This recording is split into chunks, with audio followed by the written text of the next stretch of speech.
Need some coins for that God Squad you've always wanted? Check out rockbottomcoins.com for cheap and fast coins. Use code ZIRK for 30% off your order. The whole thing wobbin', wobbin'. When I come around, got the whole thing wobbin'. What's going on, guys? It's Zirksee coming at you today with another YouTube video, and I've had a lot of comments from you guys asking me to make a ranking video going over the Theme Builder 2 players.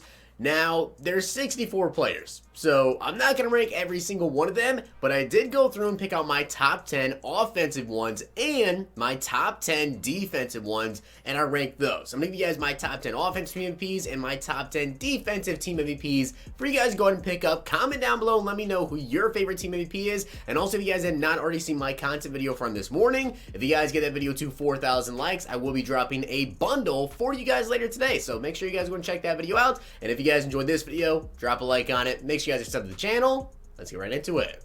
So starting off at number 10 on the offensive side of things, we do have Quentin Nelson coming in at 97 overall. I'm going to go through all the offensive ones, then I'll go through all the defensive ones. Quentin Nelson, though, 98 strength, 94 awareness, 92 pass blocking, 93 pass block power, 91 pass block finesse. Also has a 94 run block. Definitely a really good left guard. 67 speed, 80 acceleration. And if you take a look down here at his impact block and, of course, his lead block, he's got a 99 impact block, which is just insane. That's literally insane. And his lead block is a 96. Very good card. Powered up to a 98 overall.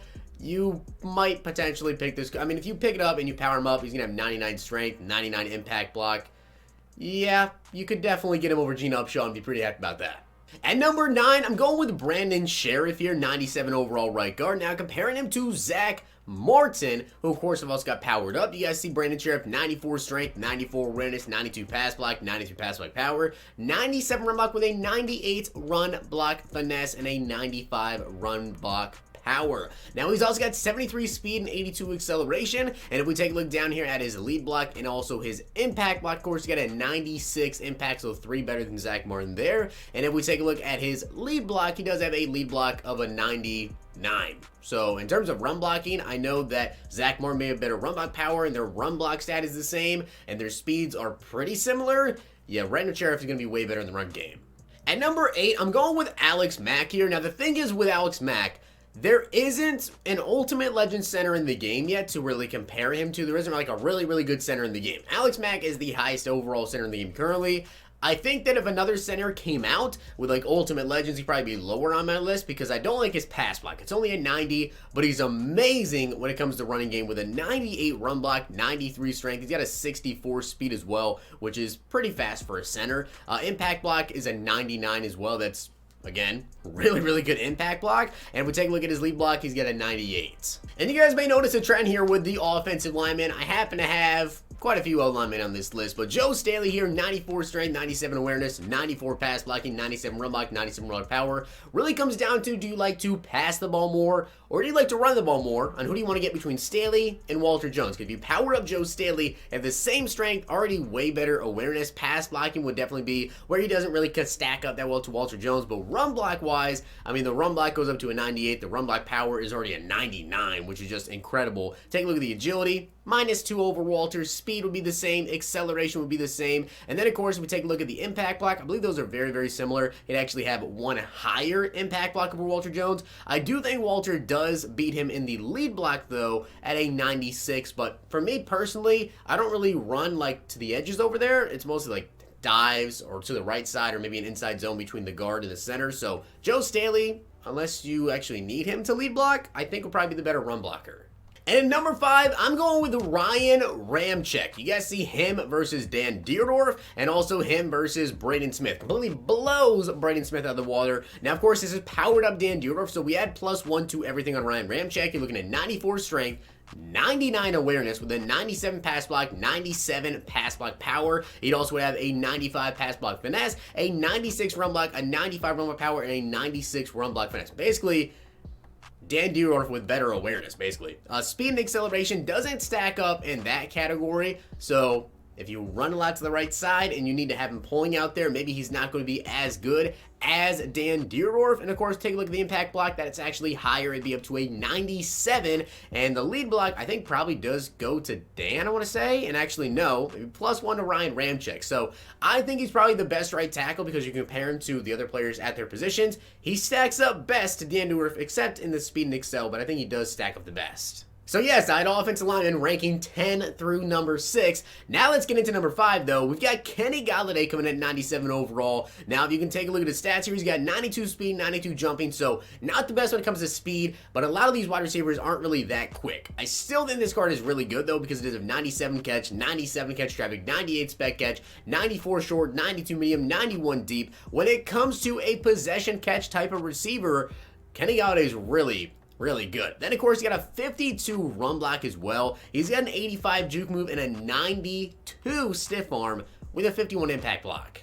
Now, wide receiver that I think is just slightly better than Kenny Galladay is Courtland Sutton. And you guys see he's very similar to Kenny Galladay, but he's got 92 speed, 94 jumping, 92 catch, 97 catch of traffic with a 99 spectacular catch, 92 short, also got a 91 medium with an 85 deep route running, and he's got a 95 agility. I believe the reason I put him above Kenny Galladay is because the run block is way better at a 64, and if you take a look at after the catch, he's got an 89 juke, so way better run blocker, and after the catch, the juke move, I think I had to put Courtland Sutton here. Also, I really hope he gets a power up. Out of all of the quarterbacks, it's hard for me as a Cowboys fan to not put Dak Prescott here, but I think Ryan Tannehill is probably the best QB of this entire batch. I really hope, again, he gets a power up. But you guys see 84 speed, 95 throw power, 99 short, 94 medium, 95 deep, 95 throw under pressure, and a 96 throw on the run. Of course, he does get escape artist, and he's got great throwing stats. And of course, if you use like go deep or whatever, you can get the throw power up, you can get the deep up. He's going to get 99 short, 84 speed. So really good looking card. Now, when it does come to the wide receivers, though, I don't even think it's close. I think DJ Moore is the actual best wide receiver because he's got 96 speed, 96 jumping. Now, he may not have, the best route running or the best catching stats for the other guys, but he's a lot quicker with 93 catch traffic, 95 spec catch. But also, if you want to talk about after the catch on DJ Moore, right, he's got 95 agility. Take a look. He's got a 48 run block as well at his juke move. He's got a 99 juke move. That is insane. That is why I have DJ Moore as the best wide receiver of the bunch. Not my number 1 player, but my number 3. And at number 2, of course, I'm going with Darren Waller here, which he is just absolutely insane. 92 speed, 90 strength, 95 catching, 95 catch traffic, 97 spectacular catch, 87 short, and a 78 run block. I really don't even think I should be saying number 2 because if I'm being honest here, this is more of a 1A, 1B type thing between Darren Waller and my next guy. And of course, the other guy is Saquon Barkley, comparing him here to Bo Jackson. And guys, I've been looking at your comments. I know you want to see a Saquon Barkley gameplay, so I definitely will bring it for you guys at some point. But comparing him to Bo, I mean, he's got 98 break tackle, 96 excel, 98 agility, 97 carrying, 80 catching with a 95 speed. No, he does not get human joystick. I know a lot of people were asking me if he does get human joystick. He doesn't get it strictly because of the fact that he's not a 99 overall. So he doesn't get human joystick, but still, stats incredible. Definitely will be dropping a gameplay with Saquon Barkley. But in terms of my offense, that's it for the offense. 94 spin, 95 juke. Let's get into the defense. So starting off on the defensive side of the ball, number 10, I'm going with Deon Jones. I feel like the card is still really good. And it'd be way higher on this list if he actually had good block shed. But I have to put him on him because he got 91 speed, 92 excel, at 6'1", with 94 tackle, 94 play rec, and the man's got a 91 zone. Like, in terms of a coverage linebacker, this guy's insane. The only issue at all with this card is the block shed. Coming in number 9, I'm going with Kenny Clark. Compare him here to Warren Sapp. He's got 72 speed, 85 excel, 97 strength, 89 tackling, 96 play rec, 97 block shed, and a 91 power move. Now, of course, he's not going to give you as much passers, not as much speed as Warren Sapp. When it comes to the run game, he should be pretty dang comparable. Maybe, someplace Sapp could get to because of his speed. Kenny Clark won't be able to, but still a really good DT. Next is going to be Cameron Jordan, which I think Cameron Jordan looks really good as well. I mean, he's got 80 speed, 87 excel, 93 strength, 93 tackling, 99 play rec, 97 power move with a 95 block shedding. Now, I don't want to spoil it. There may be another defensive on this list later on, and the reason that defensive end is going to be on here is maybe a little bit quicker with basically the same exact stats. Now, number 7 on the defensive side of things, I'm going with Quentin Dunbar. I think this card is really good. 94 speed, 97 excel. Also has 91 agility, 89 jumping, 96 play rate, 95 man, 90 zone, and he's got a 96 press with a catching of an 81, which is crazy good. 63 tackle, 89 block shed, or actually that was 89 jumping. He's got a 49 block shed. 89 block shed would be insane, and a hit power of 41. And right after him, I'm going to go with another corner here in Kyle Fuller, who's got 94 speed, 95 excel, 99 zone to start, which is just insane. No chemistry boost needed. 94 catching, also has a 70 tackling. He's got a 93 jumping, and he's also got a block shed of a 45 with a hit power of an 81. That's crazy good hit power for a corner. Kyle Fuller looking really good.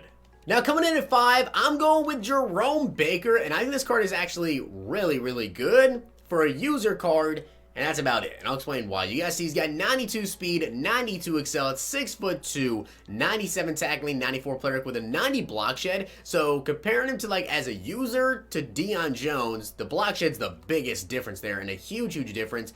He does have a jumping of a 90 as well at 6'2". Now the thing is with his zone coverage, if you want to just leave him out there, he's only got a 78 zone, and he's not a pass rusher. So to me, Baker is more so of a user left outside linebacker, but if you like to use your left outside linebacker, really, really good. You can always just sub in a middle linebacker as well. Now, right after him, of course, is going to be Shaquille Barrett, and I will say this one thing. If Barrett gets a power-up, he's probably higher on this list. But currently, without a power-up, he's going to be right here. 87 speed, 92 acceleration, 77 strength, 94 tackling, 92 play rec, 94 block shooting with a 97 finesse move. I mean, this card is really, really just insane. If he had a power-up, I would probably pick him up. Not gonna lie, I'd probably pick this card up. And, of course, he does have a hit power of, I'm pretty sure that I passed the hit power, I think it's actually up here, of a 94. This card's really good. Now, I think strictly because he does have a power-up, I have to go with TJ Watt over Shaquille Barrett. But you guys see 86 speed, 91 acceleration, 98 finesse move, 90 block shed. And like I said, because he got that power-up, you power him up here. He's going to be +1 to everything. He will have still -1 acceleration over Von, or -1 speed from Von. But he does have way better excel. The block should only be -1, and he have 99 finesse move to start, which is crazy. Now, TJ Watt's also pretty versatile because it does have 56 catching. He's got a 91 jump and a 6'4". And if you take a look at his zone coverage, he's got a 70, which isn't that crazy, but if you do need to drop him out into coverage, he's going to be way better than Von Miller in coverage compared to a 54 to a 70, and of course powered up to a 71, and a hit power of a 93. If Barrett gets a power up though, I'd probably say Barrett over Watt. Now, if you guys remember me saying earlier in the video about how there'd be another defensive end a little bit higher than him, and it's because of his speed, is Demarcus Lawrence. Now, Demarcus Lawrence compared to Julius Peppers beats Julius Peppers, I believe, in everything that Cameron Jordan does well, except for strength. But here's the thing. With Demarcus Lawrence, of course, you power him up. He's going to have 99 finesse move, 96 block shedding, 83 speed, 91 acceleration. And if you take a look at Demarcus Lawrence, and I swear I'm not being biased as a Cowboys fan. I know some people are just going to think that I'm ranking him here because I'm being biased. If I was biased, I'm at number 1, which I'm not going to put number 1. But Cameron Jordan, you know, 80 speed, 87 acceleration. That speed and acceleration difference is pretty big. 2 speed, 3 acceleration, 95 block shedding, 98 finesse move compared to 95 block shedding, 97 power move. And he's only got a 78 finesse move. With D-Law, he has the ability to do both. With power move, finesse move, I think that's why D-Law is better. I feel like this one may surprise some people, but I'm going with Fred Warner as the number 1 defensive player. And I'm going to tell you guys why. If you take a look at his stats, if you guys have got Derrick Brooks, I urge you to go and take a look at his stats. In terms of acceleration, he's got way better acceleration than Derrick Brooks, and he's actually got higher block shedding as well, and a lot higher block shedding over Derrick Brooks. I think Fred Warner is actually the best coverage right outside linebacker in the game, potentially the best coverage outside linebacker in the entire game. 89 speed, 94 excel, 94 tackle, 92 play rec, 88 block shedding. I know comparing to Lawrence Taylor isn't really doing much because it's 2 different styles of linebacker. Take a look at the catching, 77 catching with a 96 jumping at 6'3", and he's got an 86 zone. This card is ridiculously good. If you take a look at Derrick Brooks here, 88 speed, 89 acceleration with an 81 block shedding. Fred Warner has 88 block shedding with 89 speed and 94 excel. That to me makes him way better. Plus the jumping, the catching, the zone coverage, 86. I know that, Derrick Brooks does have a really good zone, but that block shed is really my main issue with Derrick Brooks, and also the jumping is such a big difference. So to me, Fred Warner, probably the best right side linebacker, coverage right side linebacker in the entire game, and to me, the best defensive team MVP. With that being said though, I hope you guys did enjoy the video, and if you did, make sure you guys drop a like on the video, and of course hit that sub button down below. That was my rankings of the best Theme Builder 2 Team MVPs to go ahead and pick up. But with that being said, guys, I hope you did enjoy the video. And if you did, make sure you guys drop a like on the video. And, of course, hit that sub button down below. Like I said, my morning video, 4,000 likes. Bundle coming for you guys tonight. Hope you did enjoy the video. I'll see you guys next time.